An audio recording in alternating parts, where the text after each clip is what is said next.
नमस्कार दर्शकों, golden future देख रहे सभी दर्शकों का मैं आचार्य पंकज शास्त्री हार्दिक स्वागत करता हूं। दर्शकों, हमारा पिछला कार्यक्रम मंगल के ऊपर था। मंगल का प्रथम भाव से लेकर के छठे भाव तक कैसा प्रभाव है, और आज का जो कार्यक्रम है वो सप्तम भाव से लेकर के 12वें भाव तक है। दर्शकों, मंगल मेष और वृश्चिक राशि के स्वामी हैं। मंगल मकर राशि में उच्च के हैं और कर्क राशि में नीच के हैं। मंगल की मूल त्रिकोण राशि मेष है। मंगल भाई बहन का प्रतीक है। मंगल सेनापति का प्रतीक है। मंगल मित्रों का प्रतीक है। मंगल चिकित्सा का प्रतीक है और मंगल बल का प्रतीक है। मंगल समझ लीजिए हड्डियों का प्रतीक है। मंगल हमारे शरीर में जो आंतरिक रूप से शक्ति है, आंतरिक रूप से जो बल है, ऊर्जा है, उसका प्रतीक मंगल है। जन्म कुंडली में मंगल यदि खराब अवस्था में हो तो अमंगल भी करवा देता है। मित्रों, वात, पित्त और कफ ये 3 दोष बताए गए हैं, जिनको त्रिदोष भी कहा गया है। पहले के आयुर्वेद आचार्य, चिकित्सक, हकीम, वैद्य हमारे हाथ के ऊपर 3 उंगलियां रख करके स्पर्श करके हमें बता देते कि आपको वात से संबंधित रोग है, पित्त खराब हुआ, पित्त से संबंधित रोग है, और कफ यदि डिस्टर्ब होगा तो कफ से संबंधित रोग है। आज के वर्तमान युग में हम जैसे जानते हैं कि आजकल MRI रिपोर्ट, ब्लड टेस्ट इत्यादि टेस्ट करवाने पड़ते हैं, तब जाकर के रोग का पता लगता है। और ऐसे ही वात, पित्त और कफ ये तीनों दोषों में जो पित्त है वो मंगल का कार्य हमारे शरीर में करता है। यदि पित्त बड़ा होगा तो हमारे शरीर में पित्त से संबंधित रोग होगा, जैसे कि हमें गुस्सा बहुत आएगा, BP की दिक्कत रहेगी, रक्त के संबंधित दिक्कत रहेगी, और समझ लीजिए कि ऐसे व्यक्तियों को स्किन के रिलेटेड भी रोग होता है, चर्म रोग भी हो जाता है यदि किसी व्यक्ति का जन्म कुंडली में मंगल खराब अवस्था में हो या किसी बुरे ग्रह की युति के साथ या दृष्टि के साथ संबंध रखता हो। चलिए दर्शकों, हम बात करते हैं आज के विषय के ऊपर, सप्तम भाव में मंगल।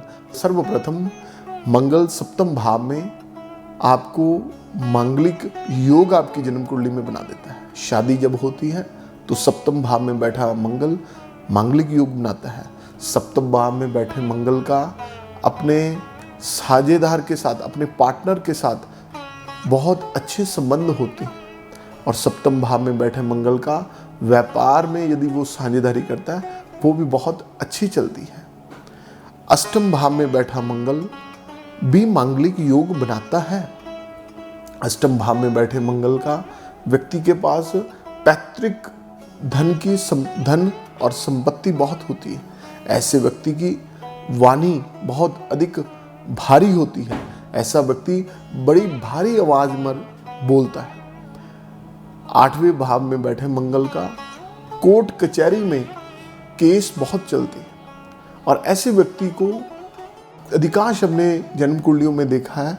अष्टम भाव में बैठे मंगल का व्यक्ति को कोर्ट कचहरी में विजयी होती है, उसकी जीत होती है। नवम भाव में बैठा मंगल, भाग्य स्थान में बैठा मंगल व्यक्ति को समाज के कार्य में लगाता है। ऐसे व्यक्ति की यात्राएं बहुत होती हैं। ऐसे व्यक्ति विदेश घूमने के बड़े शौकीन होते हैं। ऐसे व्यक्ति जिनके नवम भाव में मंगल है वो धार्मिक कार्यों में बहुत रुचि रख करके उस कार्य को पूरा करते हैं। दशम भाव में बैठा मंगल, दशम भाव को केंद्र भाव भी कहा जाता है। दशम भाव में बैठा मंगल बहुत पुलिस का बहुत बड़ा अधिकारी होता है। ऐसा व्यक्ति अन्याय के विरुद्ध अपनी आवाज उठाता है। जैसे कोई सेनापति किसी भी अन्याय को नहीं देख सकता, वैसे ही दशम भाव में बैठा मंगल व्यक्ति अन्याय के विरुद्ध अपनी आवाज उठाता है। अब हम बात करते हैं एकादश भाव में। एकादश भाव में बैठा मंगल छोटी आयु में ऐसे व्यक्ति बहुत बड़ी बात करते हैं। ऐसे व्यक्ति छोटी अल्प आयु में अपने कारोबार में जो भी इनके व्यापार होता है, पारिवारिक व्यापार होता है, उसमें रुचि रखना प्रारंभ कर देते हैं। ऐसे व्यक्ति कामकाज के सिलसिले में बाहर घूमना फिरना बहुत पसंद करते हैं और ऐसे व्यक्ति को टूरिंग जॉब बहुत मिलती है। घूम फिर करके इनको पैसा अधिकांश प्राप्त होता है। 12वें भाव में बैठा मंगल, 12वें भाव व्यक्ति को मांगलिक योग तो दर्शकों बनाता ही है, साथ में ऐसा व्यक्ति धन का व्यय बहुत करता है, धन की हानि बहुत करता है। उसको दाएं नेत्र का, ये आपकी राइट साइड आंख की रोशनी भी कम हो जाती है 12वें भाव में बैठे मंगल का। और ऐसा व्यक्ति निंदा चुगली बहुत करता है, छोटी छोटी बातों को बहुत बड़ा बना करके कहने वाला 12वें भाव में बैठा मंगल कार्य करवा देता है। और एक बात के साथ 4 बातें और लगा करके दूसरे के सामने प्रस्तुतिकरण करना 12वें भाव में बैठा मंगल करवा देता है। मित्रों, मंगल चिकित्सा का कारक है, जैसे मैंने बताया है। ये रोग भी इतनी गंभीर अवस्था में देता है, यदि हमारी जन्म कुंडली में खराब अवस्था में हो तो बड़ी से बड़ी सर्जरी भी हो जाती है। हमारे एक मित्र थे, उनके बेटे की जन्म कुंडली मैंने देखी तो मंगल किसी खराब युति में के साथ संबंध रखते थे। मैंने उनको बताया कि इस बच्चे का कोई ना कोई इसको रोग हो सकता है, कोई इसको ऑपरेशन होने की संभावना बन रही है, जो भी उस समय उसकी दशा चल रही थी। तो आप 3 साढ़े 3 महीने बाद जो मैंने टाइम पीरियड बताया था, उस समय उसको वो रोग हुआ, उसको पीड़ा हुई उस बच्चे को, और उसका वो ऑपरेशन भी हुआ। हालांकि वो अभी बहुत स्वस्थ है, बिल्कुल ठीक है, लेकिन उस समय खंड में उसको उस दोष का सामना करना पड़ा, उस रोग का सामना करना पड़ा। तो मंगल बहुत अमंगल भी करवा देता है जन्म कुंडली में। मित्रों, कभी भी किसी भी ग्रह के प्रभाव को शुभ बनाने के लिए, किसी भी प्रकार के ग्रह के प्रभाव को जानने के लिए आपको जन्म कुंडली को समझना पड़ेगा, जन्म कुंडली को जानना पड़ेगा। मंगल रक्त के साथ तो संबंध रखता ही है, बाकी और नाना प्रकार की चीज़ें जो मैंने बताई हैं। यदि आपकी जन्म कुंडली में किसी भी प्रकार का ऐसा कोई दोष है, ऐसा कोई प्रभाव है मंगल का, और उसके ऊपर किसी बुरे ग्रहों की युति है, बुरे ग्रहों की दृष्टि है, क्रूर ग्रहों की दृष्टि है, तो आप अपनी जन्म कुंडली मुझे दिखा सकते हैं। नीचे दिए नंबर पर मुझसे संपर्क कर सकते हैं, ताकि आपकी समस्या के समाधान करने के लिए मैं आपके साथ आपकी सहायता कर सकूं। मित्रों, खराब अवस्था का मंगल बहुत बड़ी बड़ी सर्जरी, बहुत बड़े से बड़ा रोग पैदा कर देता है। ऐसे व्यक्ति को सरकारी विभागों से, समझ लीजिए कि पुलिस से भी पीड़ा का सामना करना पड़ जाता है। चिकित्सा के क्षेत्र में देखें, व्यापार के क्षेत्र में देखें, खराब मंगल बहुत से हानि करवा देता है, खराब मंगल।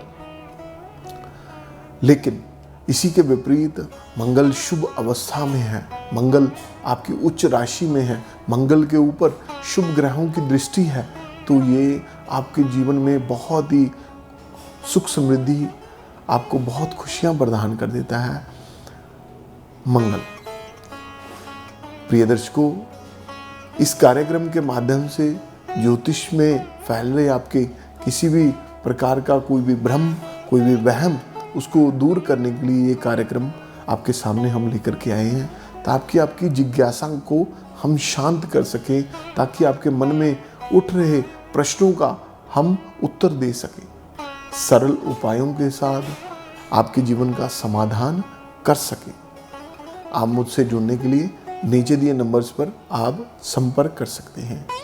तो समय का अभाव होने के कारण अगले कार्यक्रम में मिलते हैं एक नए विषय के साथ। आज के लिए नमस्कार। ज्योतिष, वास्तु और वैदिक कर्मकांड स्पेशलिस्ट आचार्य पंकज शास्त्री जी हर रोज दोपहर 12 बजे से लेकर 2 बजे तक फ्री कुंडली देखते हैं। तो आज ही संपर्क करें।